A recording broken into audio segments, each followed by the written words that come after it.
buenas tardes. Hoy estamos de plácemes, empezamos un nuevo módulo. Oh, ¿sí? ¿Saben qué número es? 5. El número 5. ¿Sobre qué es nuestro módulo? Tecnología. Ciencia y tecnología. ¿Por qué se hace ciencia en la universidad? ¿Para qué se hace ciencia en la universidad?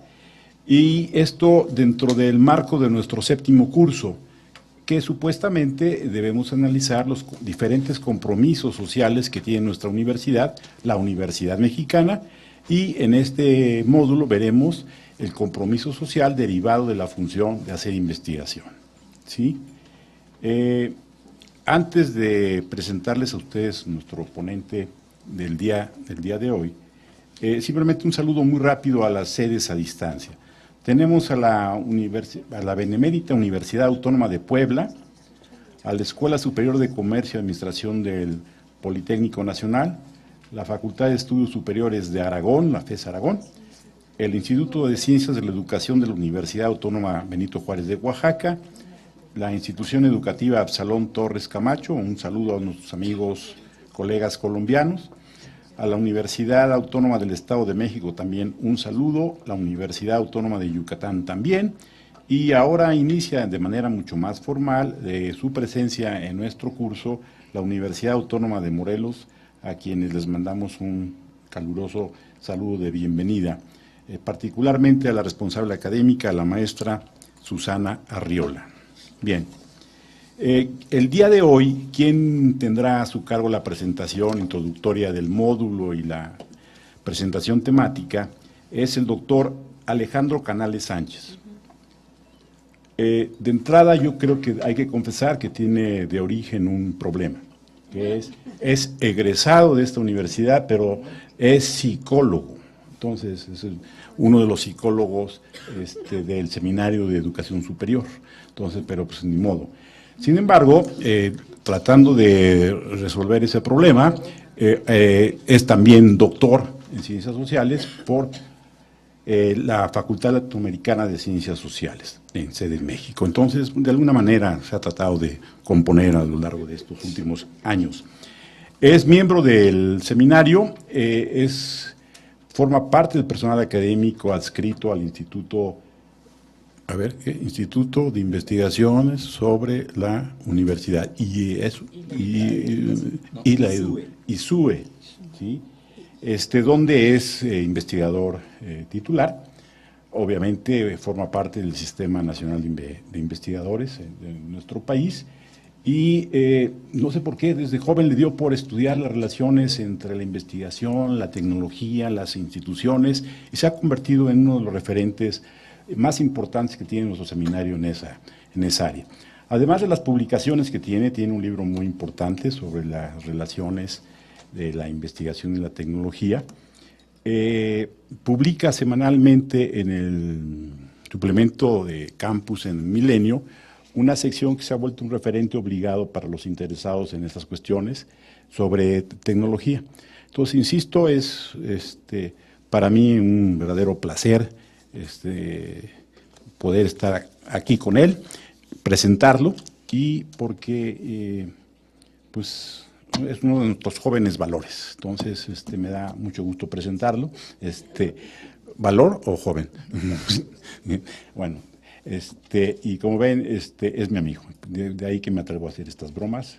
Desde hace mucho tiempo lo conozco y pues ahora sí, bienvenido, Alejandro.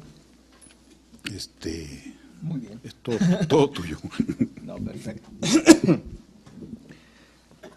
Muy bien, pues muy buenas tardes. La verdad que siempre un gusto participar en este curso que ya se ha vuelto también como muy tradicional,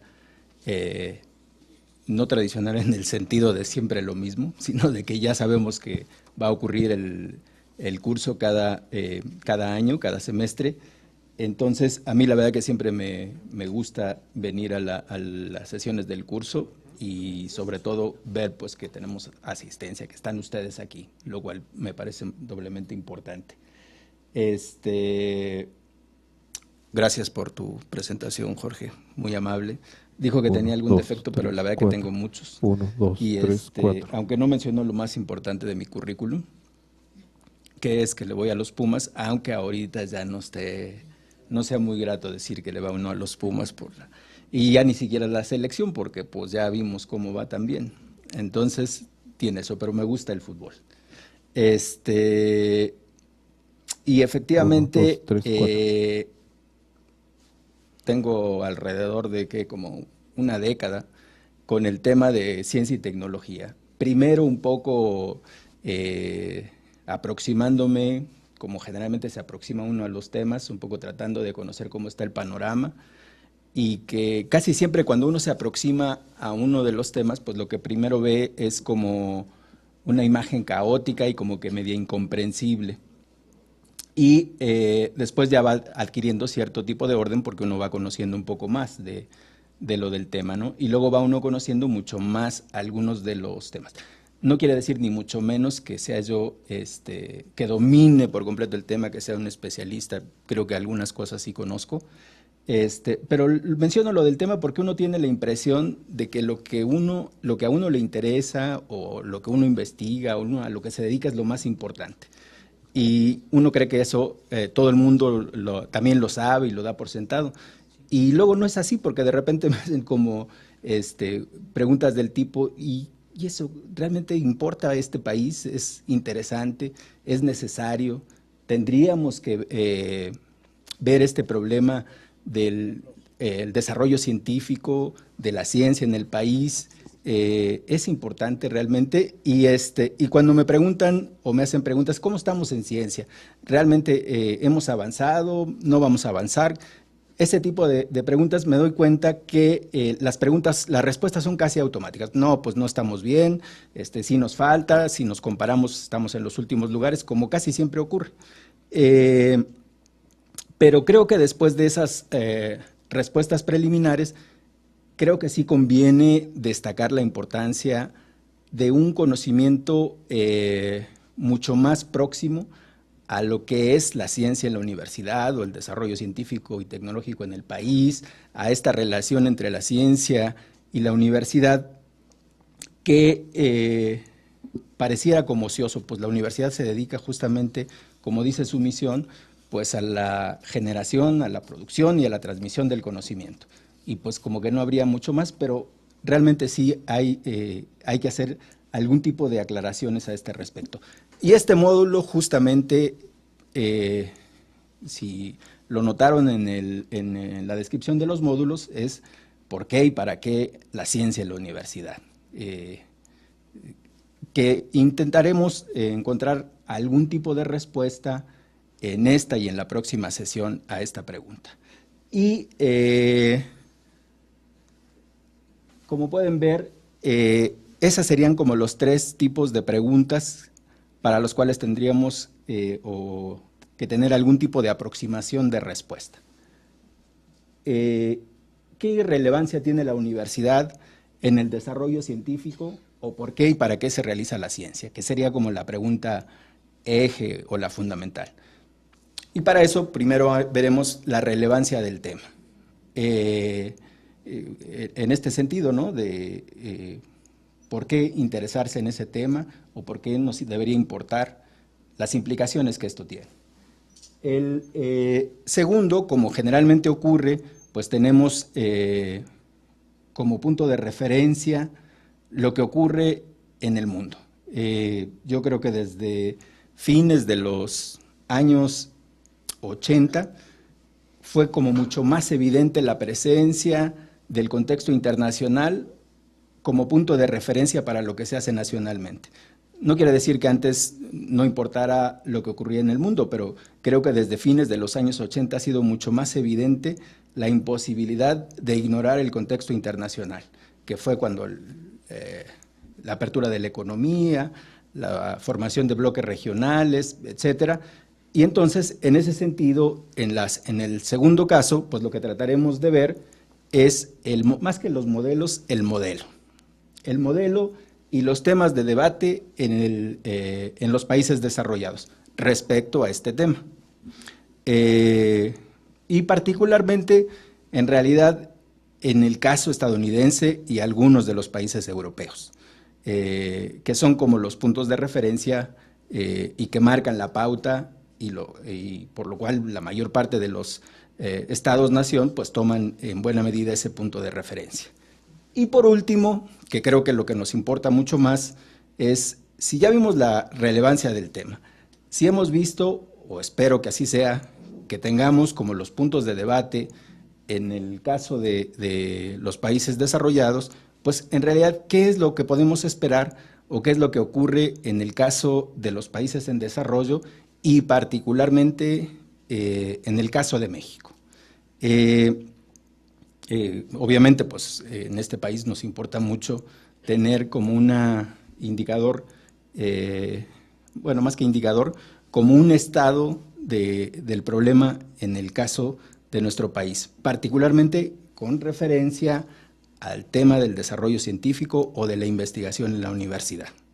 Entonces yo esperaría que entre esta y la siguiente sesión pues tengamos algunos elementos de respuesta para esas 3 diferentes preguntas. Entonces, bueno, pues esa es más o menos como está organizada y así está organizada la presentación. El último de las preguntas pues será mucho más referido en la siguiente sesión, ¿de acuerdo? Bueno, entonces, bueno, pues comencemos con el primer asunto, de la relevancia del tema. Yo creo que un aspecto que hay que subrayar como nación, el desarrollo a lo largo del siglo anterior fue relativamente paulatino en materia de ciencia y tecnología en el país. Obviamente, múltiples y muy diferentes iniciativas se tomaron en el siglo anterior. Baste señalar solamente, por ejemplo, la existencia, la creación de CONACYT en 1970. Y previo a esta creación de CONACYT, la instauración de los Institutos Nacionales de Investigación o la actividad que se desarrolla en la universidad. Quiere decir que obviamente que en el siglo anterior y todavía antes, los historiadores acá me reclamarían si yo no dijera que antes inclusive del siglo XIX había este tipo de actividades. Pero hay una diferencia entre lo que se hizo a lo largo del siglo XX y las últimas décadas del siglo XX y particularmente en la última década. Y es como una mayor atención en las políticas públicas respecto a la investigación y al desarrollo científico y tecnológico en el país. Antes la había, pero no era motivo tanto ni de preocupación ni de atención en las políticas públicas. ¿Por qué es o a qué se debería este mayor énfasis respecto a la investigación y al desarrollo tecnológico en el país? Bueno, hay al menos 3 diferentes elementos que abonarían a una respuesta a este respecto. Uno es la atención pública, los problemas públicos más importantes en el ámbito de la educación y de la ciencia y la tecnología en México estaban más bien enfocados, concentrados en los problemas más ingentes. ¿Cuáles eran estos? Pues obviamente a lo largo del siglo XX fue lo de alfabetizar, lo de universalizar la educación primaria, lo de expandir las oportunidades educativas para mayor número de chicos y elevar el nivel escolar de la población. A medida de que avanzó el siglo y hasta el final del siglo pasado, pues en realidad se logró la universalización de la educación primaria e incrementar el nivel escolar de la mayoría de los profesores en este país. Si lo viéramos en escala histórica, hacia el final de los años 80 fue cuando empezó a tener mayor interés el campo de la educación superior. Hasta antes de los años, de fines de los años 80, el mayor interés estaba concentrado en lo básico, en lo elemental, en la ampliación de oportunidades, en la descentralización del sistema, etcétera. Y como que en los años 90 empezó a tener un mayor interés el campo de la educación superior, los estudios sobre académicos, la expansión y la diferenciación del sistema, etcétera. Vuelvo a repetir para que no haya equívocos. No quiere decir que hasta antes de esos años no interesara la educación superior, ni tampoco la ciencia y la tecnología, pero sí a partir de los años 90 fue mucho más el énfasis en las políticas públicas respecto a la educación superior y comenzó a interesarse mucho más en la ciencia y la tecnología. ¿Qué quiere decir? Que en la escala de problemas parecía como que estaba relativamente resuelto el tema de ampliar las oportunidades educativas y se comenzaron a ver las fallas del sistema, los problemas de calidad y la presión de una buena parte que había incrementado sus niveles de escolaridad y que esos eran básicamente los recursos humanos que demandaban, por una parte, ingreso a los estudios de posgrado, pero por otra parte que constituían el establecimiento de las capacidades humanas en el país. Entonces, como que comenzó a notarse mucho más este problema, el de la expansión, la ampliación de los recursos humanos con altos niveles de calificación y también como que el sistema empezó a crecer. Entonces, ahí es cuando empieza a notarse un poco más las características de nuestro sistema científico y tecnológico, que era reducido, concentrado regionalmente e institucionalmente. Y se le comenzó a prestar mucha mayor atención desde la última década, bueno, no, desde fines de los años 90, mucho más, de manera mucho más importante, y en esta década que recién pasó, pues mucho más. Entonces, ese es uno de los elementos que están a la base de la respuesta de eso. Pero no es, como decía, no es suficiente, no es el único elemento de respuesta. Lo otro, lo segundo, que como les decía, no se puede ignorar lo del contexto internacional, nunca se ha podido ignorar, pero mucho menos actualmente. Este discurso de la globalización o de la influencia de las diferentes naciones respecto a los estados-nación, pues es obvio y es evidente. Y México se involucró mucho más fuertemente a partir del sexenio de Carlos Salinas de Gortari en esta apertura muy fuerte de la economía y en el establecimiento de diferentes alianzas y bloques regionales con América del Norte, pero también con muchos tratados con América del Sur y con algunas naciones europeas. ¿Qué quiere decir esto? Que al tener estos puntos de comparación a nivel internacional, pues también fue evidente que se necesitaba hacer un mayor esfuerzo respecto a las capacidades científicas y tecnológicas del país. Los puntos de referencia eran muy obvios, que había deficiencias muy serias. Pero hay todavía, además, un elemento mucho más que seguramente todos ustedes lo habrán escuchado, que es este discurso que no es nuevo, de hecho desde los años 70 y particularmente desde los 90 y en mucho más, que es el de las sociedades del conocimiento o economías basadas en el conocimiento, que como ideología pues ha sido muy fuerte en muchos de los países para impulsar todavía mucho más los estudios de posgrado y la formación de capacidades humanas en los países respectivos. Eso ha presionado, ha sido un incentivo muy fuerte para modificar los sistemas educativos y tratar de elevar mucho más todavía los niveles de escolaridad de la población. En las distintas naciones, obviamente con distintos volúmenes, a distintos ritmos, con distintos segmentos en los sistemas respectivos, con múltiples diferencias, pero ha sido eso como un acicate para decir, pues tenemos que depositar la mayor parte de esperanzas de obtener un desarrollo nacional, un bienestar de la población en sus instituciones académicas, porque ahí es donde se forma y es lo que ha presionado en buena medida que se le preste mucha mayor atención a los sistemas científicos y tecnológicos y también, obviamente, a las universidades, que serían los principales recintos en los de formación de recursos. Esta idea de las sociedades del conocimiento. Pero hay un último factor todavía que destacaría más la relevancia de este tema, y que es las tendencias que se observan en la productividad de los países desarrollados en comparación con los países en desarrollo. Los datos que les voy a mencionar están tomados del reporte de UNESCO del 2010, que es el de el estado de la ciencia en el mundo.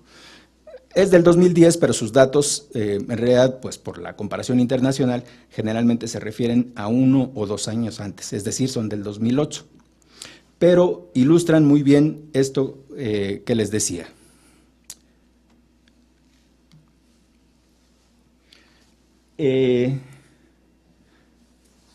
Si tomásemos el total de publicaciones en el mundo y los viésemos por la producción, por países desarrollados y en desarrollo, no aparecen aquí los menos desarrollados, nada más estos dos grupos,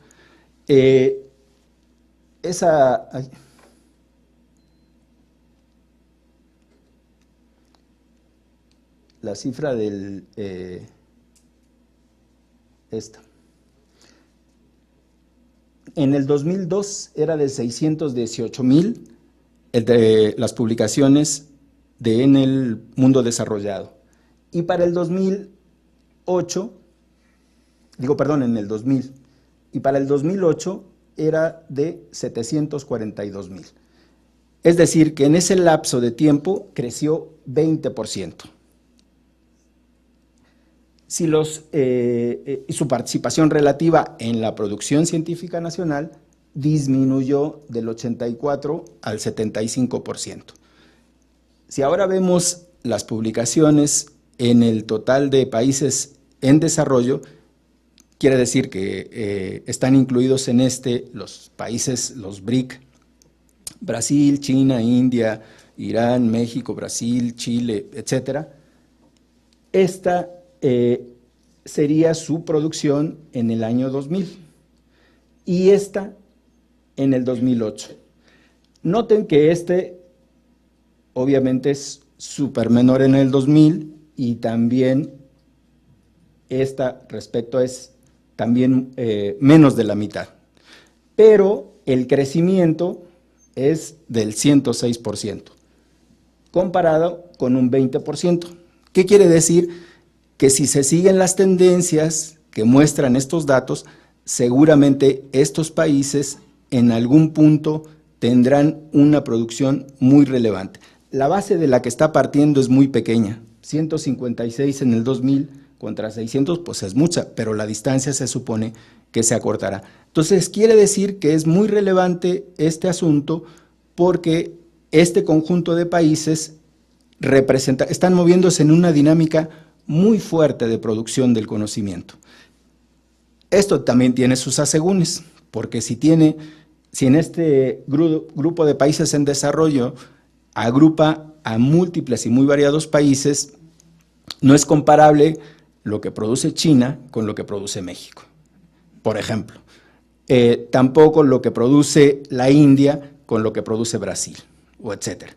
Pero de cualquier manera, en el conjunto agregado sí es relevante. Entonces, ese sería también un tercer elemento de por qué sí importa que le prestemos atención al tema del desarrollo científico y de la producción de conocimiento en los países en desarrollo. No me acuerdo si traigo más datos. Bueno, eso era realmente nada más para ilustrar las tendencias de cambio que se aprecian en los países en desarrollo y los desarrollados y de por qué sí conviene prestarle atención a este tema. Vayamos ahora, espero que con eso haya respondido parcialmente con esa primera pregunta de por qué la relevancia de ponerle atención no solamente en las políticas públicas, sino en el examen académico a un tema como de esta naturaleza. Vayamos entonces ahora al segundo aspecto, el de el modelo y los temas de debate en los países en desarrollo. no solamente en el caso de los países en desarrollo están preocupados por sus respectivos sistemas o por la baja productividad de las instituciones académicas o de las instituciones de educación superior en general. Es un tema de debate internacional el asunto del desarrollo científico y de la producción, de la productividad de las instituciones académicas.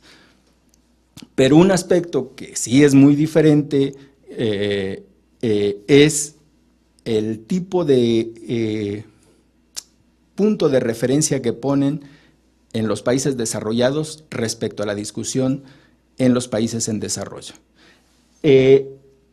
La característica fundamental de los países en desarrollo es que establecen el modelo de referencia. Y el modelo de referencia, en términos muy generales, es lo que llaman las universidades de investigación o las universidades de clase mundial.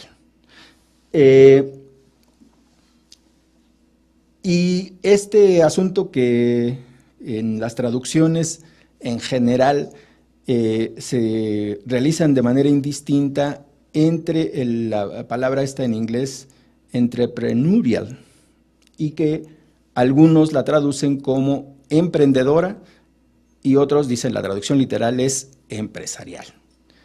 Una universidad empresarial. Y acá, bueno, de hecho hay un libro que está traducido así de Burton Clark que es Universidades Emprendedoras. Y esa es la palabra.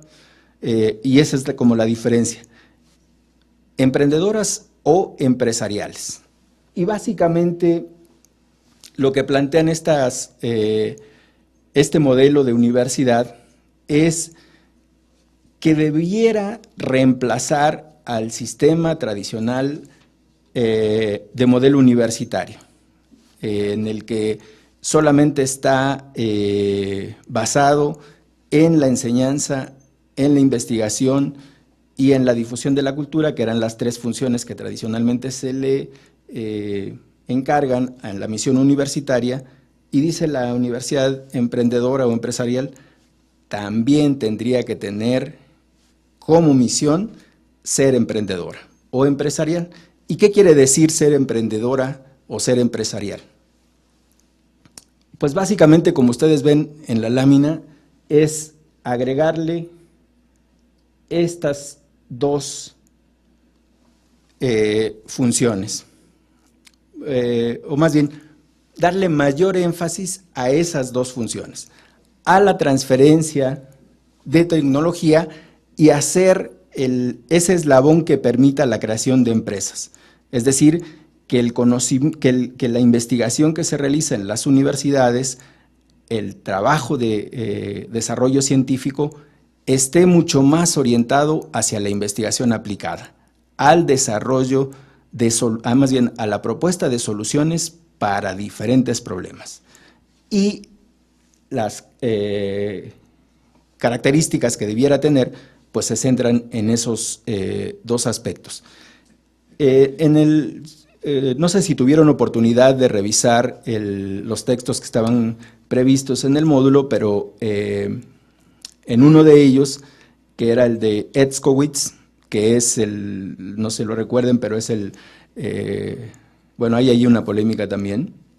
Etzkowitz es el del planteamiento del modelo de triple hélice, el de que las universidades se desarrollan, más bien que la investigación y el desarrollo científico tiene lugar en una parte de la universidad, en el impulso del gobierno y en el de la empresa. Por eso es el de la triple hélice. Pero también hay un debate porque en el ámbito latinoamericano se dijeron no, o sea, quien planteó por primera vez eso fue Sábato, que dijo que era el modelo. Entonces, eso en realidad había un precedente. Pero eso a lo mejor lo veremos para la próxima sesión, cuando veamos mucho más el caso de América Latina y de México en particular. Ahorita nada más menciono lo del autor porque esa idea de universidad emprendedora o empresarial tiene una justificación muy amplia y las características que debiera reunir esta empresa, y él hace una muy breve reseña del surgimiento del Instituto Tecnológico de Massachusetts, el MIT, y de Stanford. ¿no? Y dice, o sea, ¿cómo surgió el Instituto Tecnológico de Massachusetts y Stanford?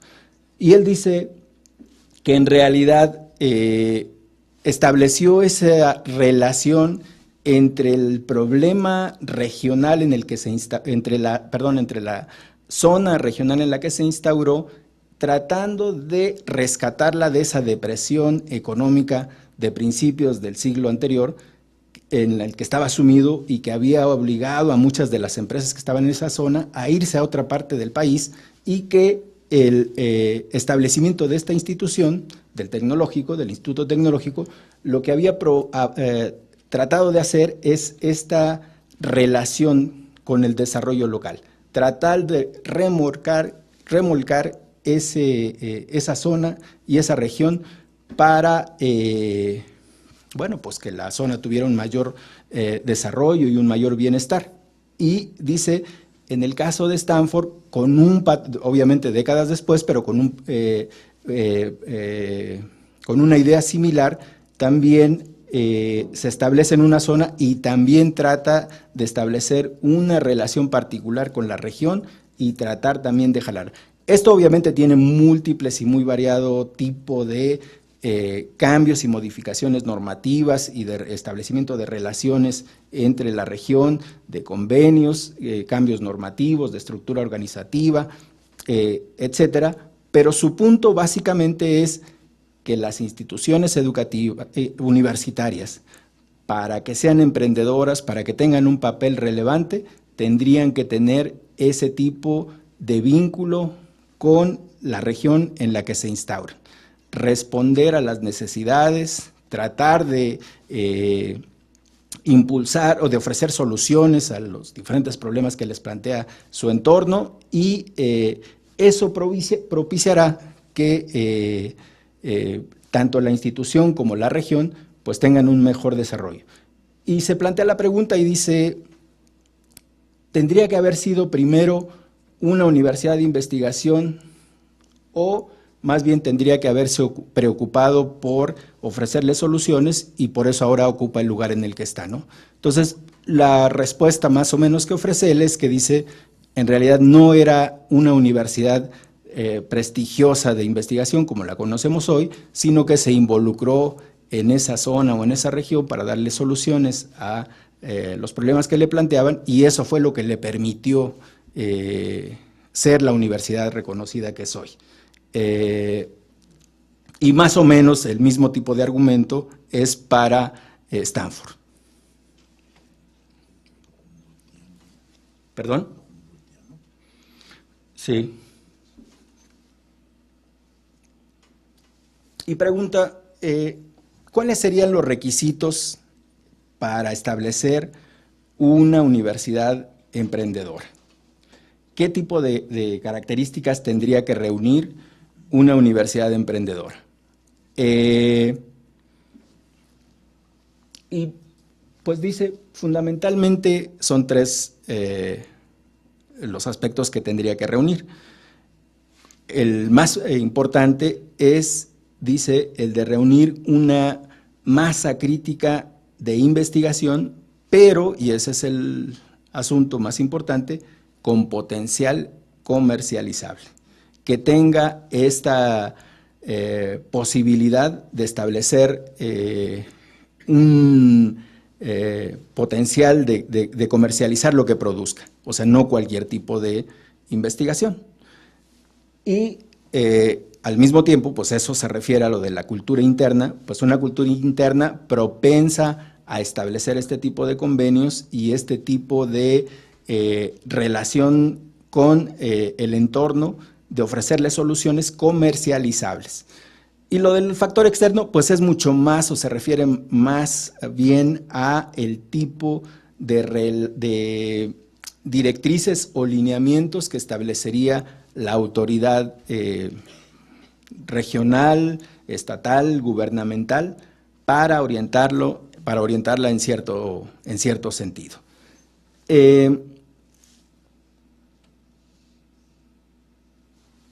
Que va muy en correspondencia la de las primeras, estas tres características, con los cambios o con los elementos que habría que atender para impulsar una universidad de estas características. La primera, dice, pues es la dimensión política. Si no hay un entorno favorable o un entorno que la dirija hacia un cierto tipo de orientación, pues es difícil y tendría que haber como este entorno para encaminarla en esa dirección. Lo del segundo, tendría que hacer cierto tipo de adecuaciones a su estructura organizativa. No por nada en la mayor parte de instituciones universitarias actualmente se han establecido unidades de vinculación o unidades para ayudarles a tramitar con los trámites de las patentes. Se refiere, ese es un ejemplo del tipo de transformaciones que las instituciones universitarias tendrían que hacer para estar en esta línea de la universidad emprendedora. El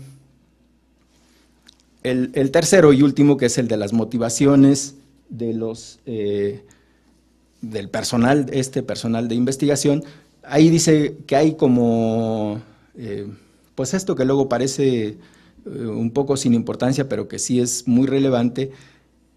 Dice el autor, por ejemplo, que a los investigadores, a los que se dedican a la búsqueda de soluciones o al desarrollo, a encontrar algún tipo de respuesta, les interesa que eso que producen se vea que tiene una aplicación, que su trabajo tiene algún tipo de solución para algún tipo de problema que le planteen, que a eso se refiere con lo de cultura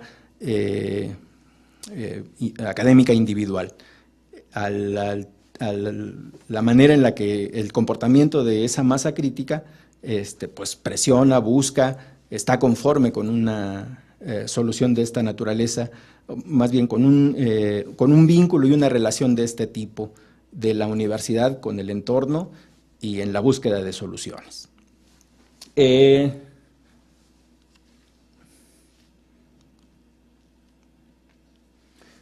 Y que acá viene un poco lo relativamente complicado de las implicaciones que tendría hacer si efectivamente la universidad emprendedora o empresarial es un reemplazo para el tipo de universidad tradicional. Si tendría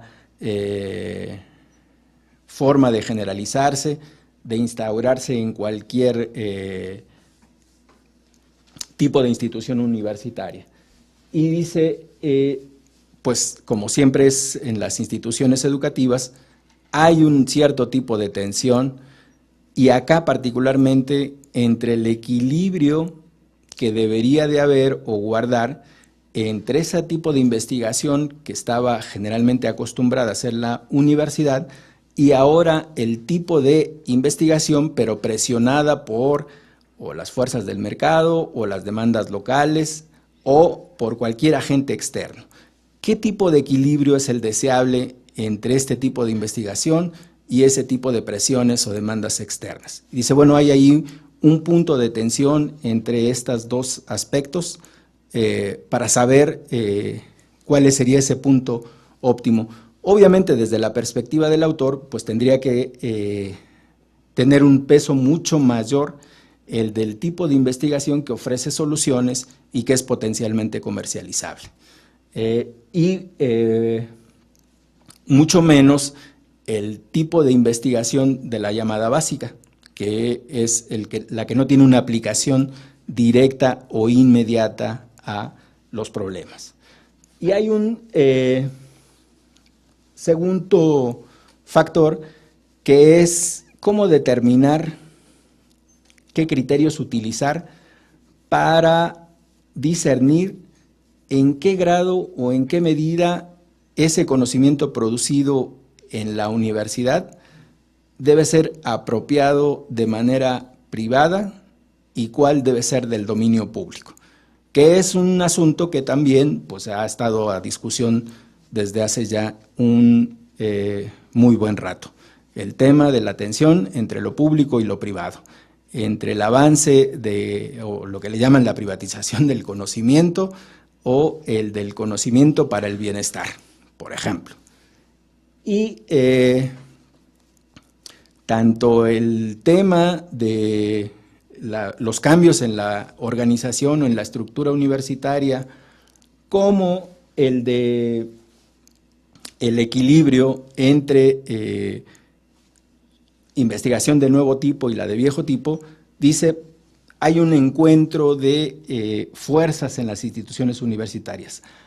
Un tipo de fuerzas que son las centrípetas, que sería como el tipo de demandas que concentran en la universidad, es decir, que se dirigen de afuera hacia adentro, que son las fuerzas centrípetas, o las fuerzas centrífugas, que en realidad modifican a tal grado la estructura universitaria que van como fragmentando el tipo de organización que tenía inicialmente la universidad. Son como algunos de los tipos de tensiones que tiene la estructura universitaria en esta idea de universidad emprendedora o empresarial. Pero hay todavía otro elemento. Vamos a ver.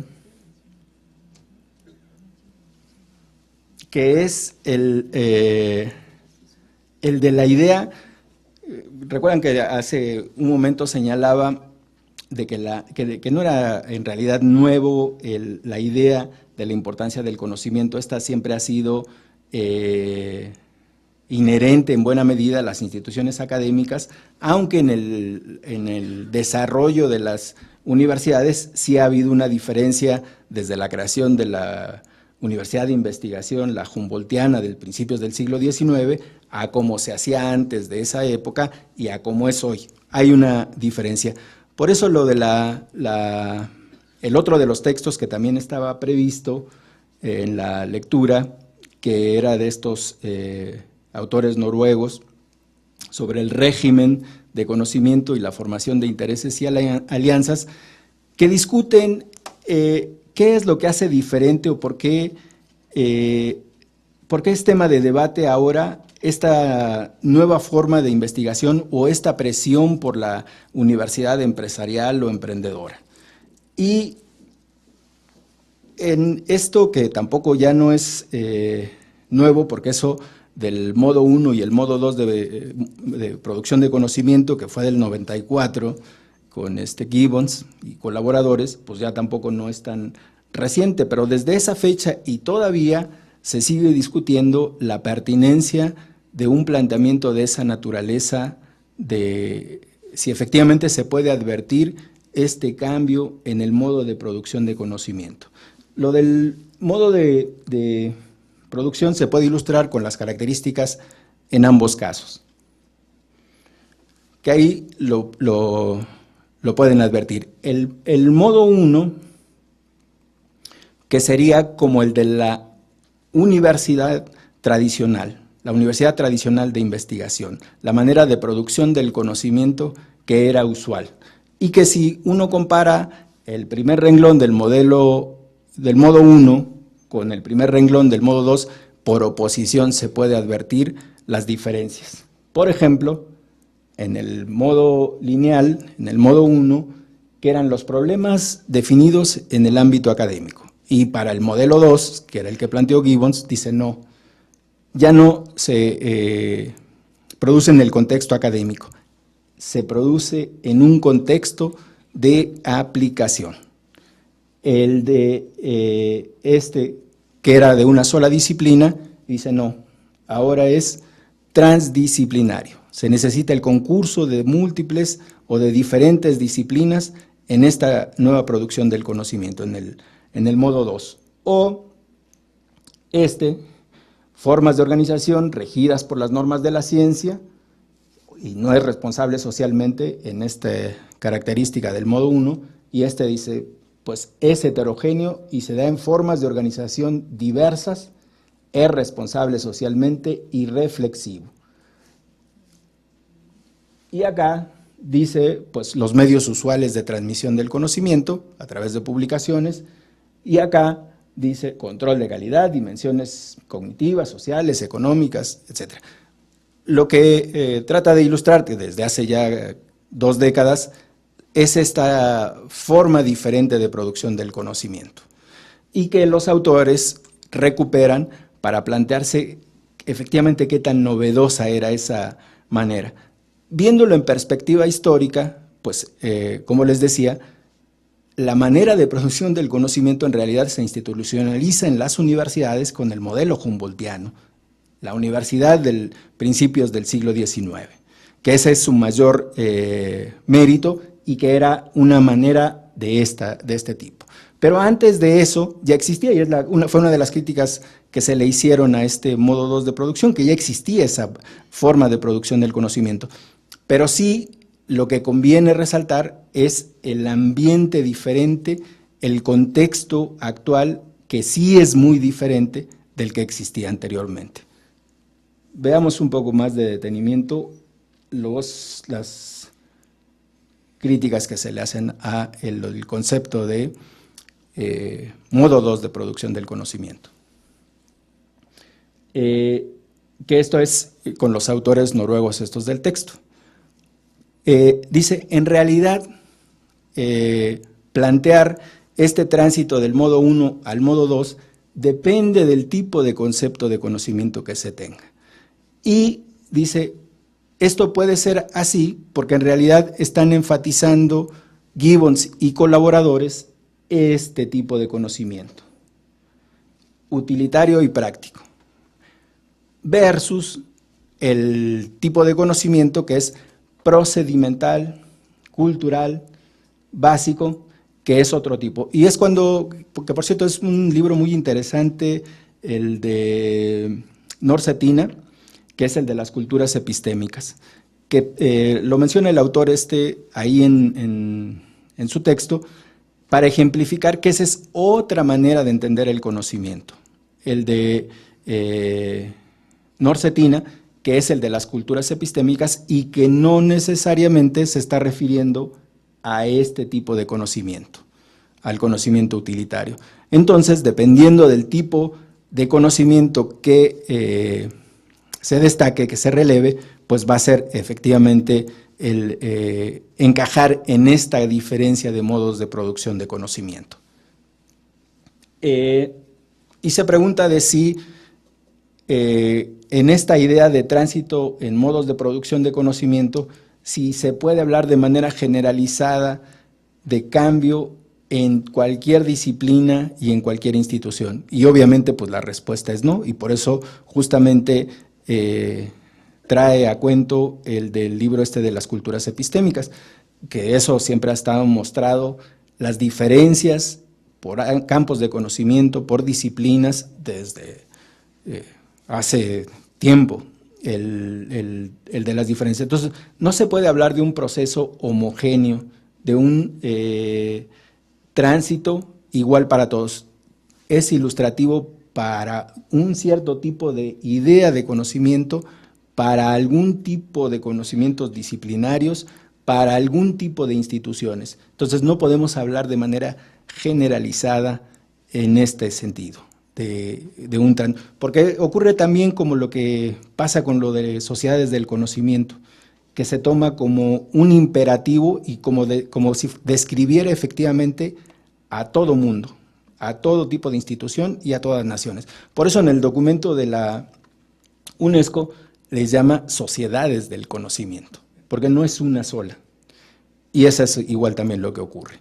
No es un solo proceso homogéneo, ni por disciplina, ni por institución, ni por nación. Hay llamarlo en un proceso genérico, homogéneo, pues estamos en realidad generalizando un proceso que no describe a la totalidad. Bueno, y esto también que es como también interesante, a propósito de lo que les mencionaba al inicio, de que en una perspectiva, en una escala histórica, si uno ve el tipo de problemas que concentraban la atención de las iniciativas, de las políticas públicas y de la atención pública, y decía yo, bueno, pues primero habían sido un cierto tipo de problemas. Estos autores plantean que en realidad el desarrollo de las universidades de investigación, el desarrollo científico, dice, pues era casi como natural que hubiese esta serie de tensiones, dice, porque observa el mismo proceso de transformación, se sigue de la expansión del sistema de educación superior, que no solamente en México, sino en todo el mundo se expandió a partir de los años 60, todos los sistemas educativos en todo el mundo. Es obvio que si crecen los sistemas educativos y son los recintos en los que se desarrolla la investigación y el conocimiento científico, pues por fuerza y necesariamente también tendría que expresarse un cambio en este tipo de patrones de desarrollo científico y de cambio en las instituciones académicas. También el cambio puede ser advertible en ese sentido, en un crecimiento, en una expansión y en una diferenciación de los sistemas de educación superior, que son a su vez los recintos en los que se realiza la investigación. ¿Qué implicaciones tuvo para esto? Pues ahora lo veremos, de este crecimiento y esta expansión de los sistemas, porque necesariamente ocurre en la mayor parte de sistemas educativos esta ubicación diferenciada. Esta cosa de que el modelo unitaria no le queda a todos los sistemas, pues efectivamente no todos los sistemas pueden ser totalmente profesionalizantes, no todos pueden ser totalmente volcados a la investigación o a la difusión. Hacen una diferenciación y al crecerse, al expandirse, pues tienen una consecuencia directa respecto a las universidades de investigación. Pues ahí había algo más abajo, pero ya no supe qué era.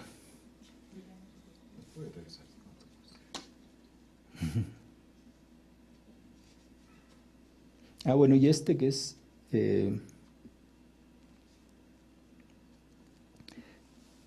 esa idea también me parece como interesante de los autores. Al mencionar lo del cambio de modos de producción de conocimiento, al destacar como modelo de referencia la universidad emprendedora o la universidad empresarial o la universidad de investigación, pareciera como que en el concierto internacional todas las naciones deberían de derivar a una convergencia, a que ese es el modelo y ese es el proceso al que hay que tender. Y dicen los autores, pues más que un proceso de convergencia internacional, debería de reconocerse que son procesos paralelos, que hay procesos que se desarrollan simultáneamente y no en la misma dirección, no en una convergencia, que me parece que es mucho más ilustrativo del tipo de tendencias en los diferentes sistemas, que ilustran de manera mucho mejor estos procesos distintos. ¿Vamos bien de tiempo? Ok, bueno, vamos a darle un poquito de celeridad.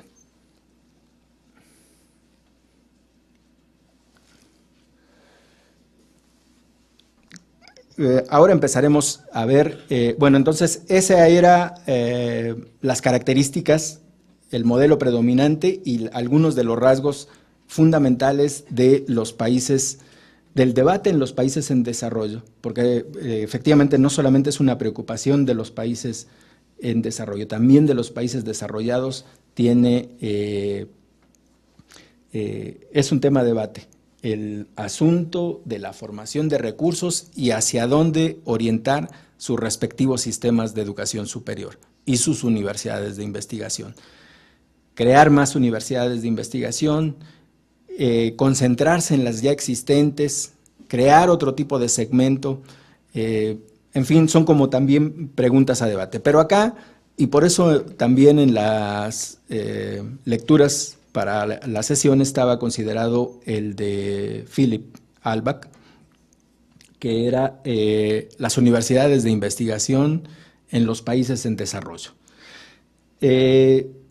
Pues el autor en realidad muy prolífico, que tiene su propio centro en Boston, que tiene trabajos muy relevantes en el ámbito de los académicos, pero también en la dimensión internacional de los sistemas de educación superior.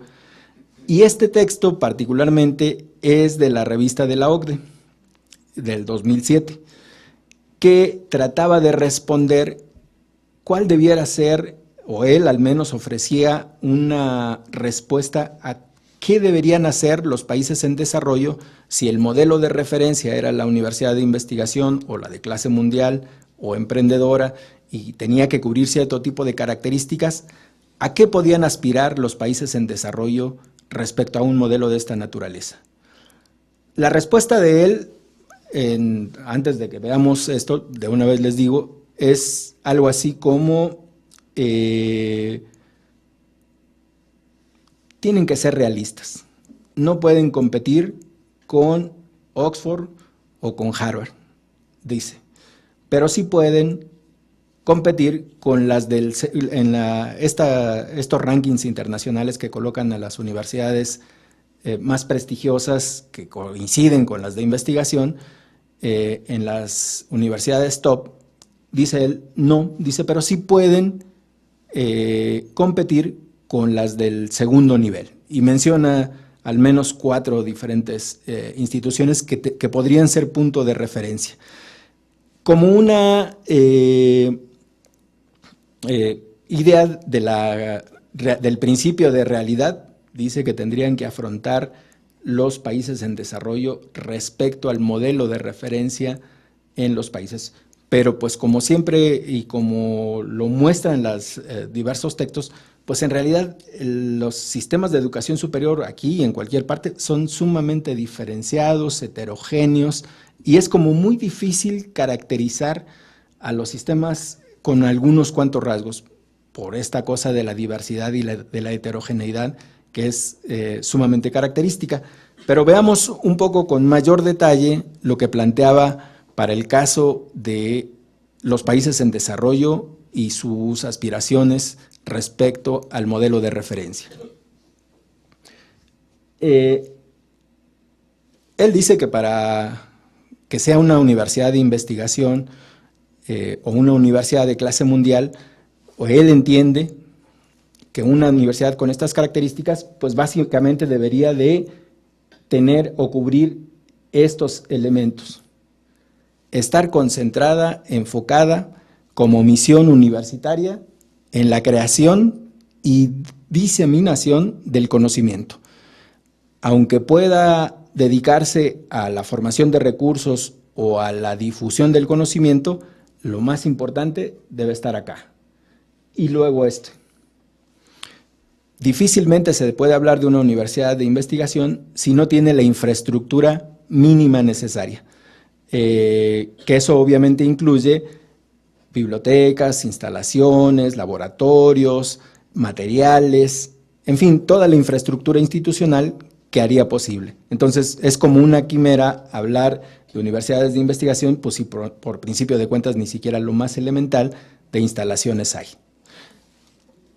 Esta dice, aunque está concentrada en la creación y diseminación, dice, bueno, también tendría que haber una sinergia entre la investigación que realiza y la enseñanza, aunque este tipo de enseñanza generalmente se refiere a enseñanza de posgrado, no de licenciatura. Y 2 características más de las universidades de investigación, dice, es que son altamente costosas, cuestan mucho dinero.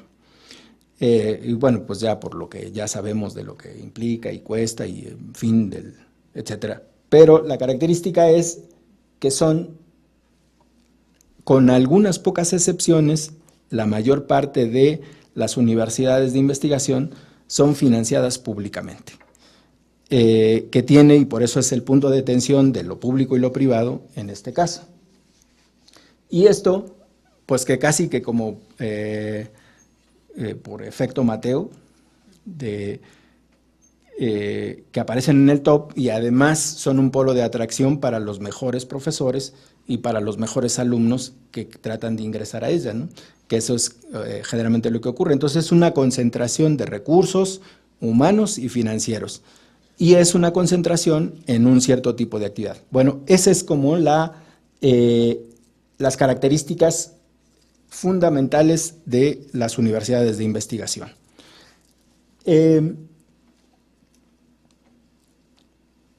Esto que comentaba de que los sistemas de educación superior en los diferentes países son, bueno, se expandieron, pero se diferenciaron. Lo que dice el autor, y efectivamente, o sea, no hay como sistemas educativos que se caractericen porque la mayor parte de sus instituciones sean de investigación, más bien es todo lo contrario. Solamente una parte muy pequeña, una porción muy pequeña del conjunto de instituciones lo son.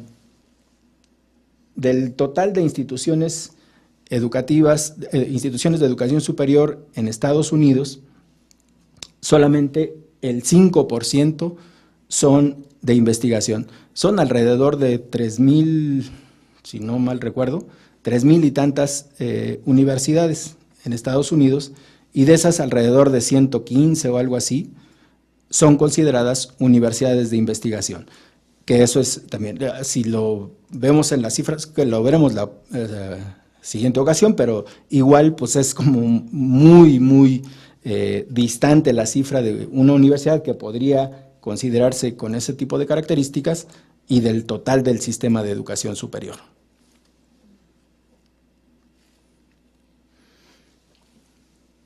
¿Cuáles son los retos, dice, para este tipo de instituciones, de universidades de investigación? Bueno, pues si son costosas, pues en general siempre está el problema ingente del financiamiento. Pero el asunto es que la presión ha sido cada vez mayor respecto a la presión por encontrar fuentes alternativas de financiamiento. Y eso en todos los países. Ese dato que aparece ahí es el para las universidades estadounidenses de investigación, que solamente el 15% de sus fondos totales son gubernamentales. Es decir, son financiadas públicamente, pero la mayoría, la menor parte corresponde a los fondos gubernamentales.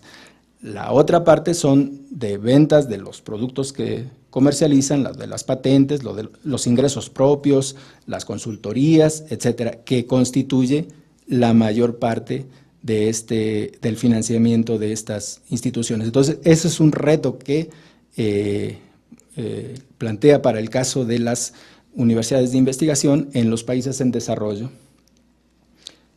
Es el ejemplo clásico que siempre se menciona de la Universidad de California en el campus de Berkeley y el de los laboratorios Novartis, que siempre hay como una especie de disputa respecto a lo que les comentaba de la apropiación, del tipo de convenios que se establecen en la venta de los productos derivados de la investigación científica y el tipo de convenios con distinto tipo de firmas o empresas para la comercialización de los productos, que siempre es una tensión permanente del tipo de investigación a desarrollar o de las líneas de orientación que deberían de tener. Y bueno, de ahí se deriva todo el asunto de si la autonomía de las instituciones, la rendición de cuentas, etcétera.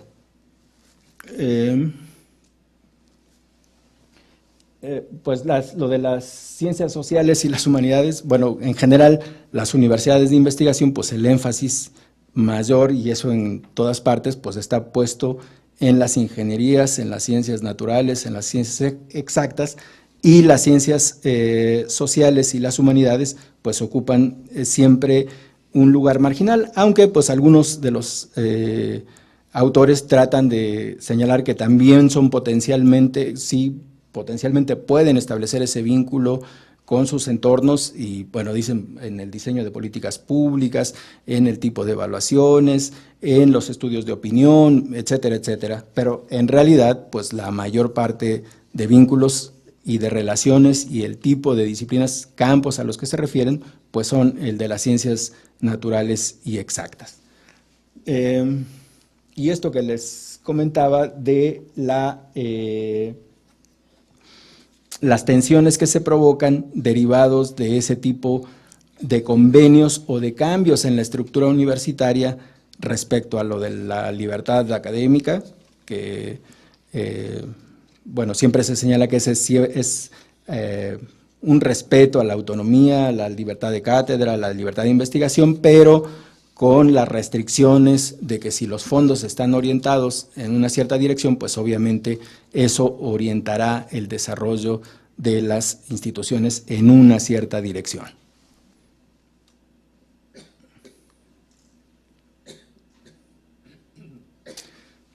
Y particularmente, ya esta es la última, no la penúltima, los que señala Alback del tipo de retos que los países en desarrollo tienen enfrente para desarrollar las universidades de investigación. Y dice, bueno, pues en primer lugar es el de la formación de recursos humanos, pero además el de la retención, que dice, pues está muy vinculado con esta característica inicial de que necesita como la infraestructura y las condiciones para desarrollar el tipo de actividad que tiene, de actividad de investigación que tiene prevista. Entonces puede estarse ocupando de la formación, pero si no tiene ni las condiciones ni la infraestructura, pues difícilmente podría avanzar. Entonces, el primer reto, el de la formación y retención. Y el segundo, el de el tipo de áreas o campos en los que se concentre que deban ser de interés para la industria y la sociedad. Que eso en realidad pues ha sido permanente, bueno, no permanente, pero desde hace tiempo la demanda en general en las agendas de investigación, en los programas sectoriales, pues se ha sido advertido en buena medida estos intentos reiterados de establecer prioridades, lo que le llaman prioridades nacionales, problemas nacionales, áreas y el establecimiento de fondos competitivos para orientar el tipo de investigación de las instituciones. Y que además él tiene un texto interesante sobre la generalización del inglés como uno de los idiomas predominantes que marcan la pauta para la difusión, la elaboración en los textos académicos, pero él dice, bueno, un reto que tienen los países en desarrollo y es el de la elaboración de reportes, análisis, difusión de los textos en el lenguaje de los países correspondientes. Y él, como tal vez ustedes lo notaron, dice, los países africanos en su mayoría utilizan inglés o francés para la comunicación de sus respectivos reportes y análisis. Por eso dice él, bueno, uno de los retos es este. Y, bueno, creo que eso era todo. Bueno, esto es lo que les decía de la conclusión que tenía respecto a ser realistas en los países en desarrollo, respecto a las posibilidades de instaurar universidades de investigación. Las aspiraciones de las universidades de investigación en los países desarrollados deben ser realistas. No pueden competir, con algunas excepciones, con las universidades top, pero sí lo pueden hacer con las de segundo rango, como las universidades de Nebraska, o Indiana, o la de York en el Reino Unido, o la de Ámsterdam. Es decir, que ese tendría que ser como su patrón de referencia. Entonces, bueno, ese es como un poco, tanto este autor como los anteriores, los puntos de referencia de autores en países desarrollados. Para la siguiente sesión podremos ver un poco más bien de los autores de países latinoamericanos en una visión relativamente diferente a este panorama, ¿no? Entonces, bueno, yo por mi parte lo dejaría aquí un poco tratando de avanzar en en el tercer, era esta la idea del tercer texto de cuál es el panorama de las universidades en los países en desarrollo. Es relativamente complicado, y lo vuelvo a reiterar, hablar así como en términos muy generales, tanto de un panorama en el mundo desarrollado como en el mundo en desarrollo, y también de caracterizar con unos pocos datos y con algunos rasgos a las universidades o a los sistemas de educación superior, ¿no? Traté un poco de enfatizar lo que me parece que es como los elementos más relevantes, pero pues ya ustedes me dirán un poco sus impresiones o sus inquietudes y pues trataremos aquí de charlar al respecto y de intercambiar información y puntos de vista. Si les parece, pues hasta aquí la dejo yo. ¿Sí les parece que lo deje hasta aquí? Sí les parece. Bueno, entonces trataríamos aquí de, antes de irnos un pequeño receso, hacer así una especie así como de bote pronto, en términos de los comentarios generales, y también respondiendo un poco a lo que discutíamos hoy en la mañana en el taller, de la necesidad de relacionarlo más con los propósitos del curso en general, que es cuáles son las funciones o el compromiso social de la universidad en relación con esto. Yo haría una pregunta que puede ser muy, hasta tomada como de qué babosa pregunta, pero yo me he preguntado qué pasaría en este país si de la noche a la mañana todos los científicos, 17,000 que hay en el SNI, 19 se mueren. Ya mañana no tenemos científicos en este país. O sea, ¿este país sufriría? Sufre más por el fútbol. O sea, son cosas un poco, nos ha planteado, incluso ahora con la propuesta de ALBAC, es decir, no nos hagamos, o sea, no vamos a competir, ¿para qué demonios? Vayámonos sobre la segunda división, ¿no? Ahí sí la podemos hacer. Entonces, sí, pero si ya la mayoría de los investigadores en este país trabajan para ellos, haciendo investigación que no es relevante para nosotros. Entonces aquí me surge como la pregunta y la pongo a consideración una vez que regresemos del receso y también convocando a las sedes para que envíen sus preguntas, en términos de si todo esto, toda esta parafernalia que hemos armado, realmente cumple una función en este país. Nuestro gran aparato de investigación, sí, que tú eres experto, que lo describes, que cuestionas también, tiene algún sentido en términos de la función social de la universidad. E incluso muchos recursos de nuestra universidad con esas múltiples funciones se los ha llevado la investigación. Y una investigación que uno dice, bueno, ¿y para qué? Yo haría esa pregunta, porque ahora con tu descripción hasta me dije, órale, de haberlo tenido más claro, en términos de que incluso la gente que describe las condiciones de cómo hacer investigación está planteando, ¿para qué le hacen? Nunca van a poder competir, ¿no? Váyanse sobre la segunda división. Incluso me parece muy padre esta frase o esta cita de ALBAC, como un corolario, como un cierre de esta versión, ¿no? Entonces, ¿les parece bien que lo dejemos aquí? Entonces, un receso, pensémosle, algunas preguntas, y acuérdense las sedes de enviarnos sus preguntas para tenerlas listas para el doctor Canales.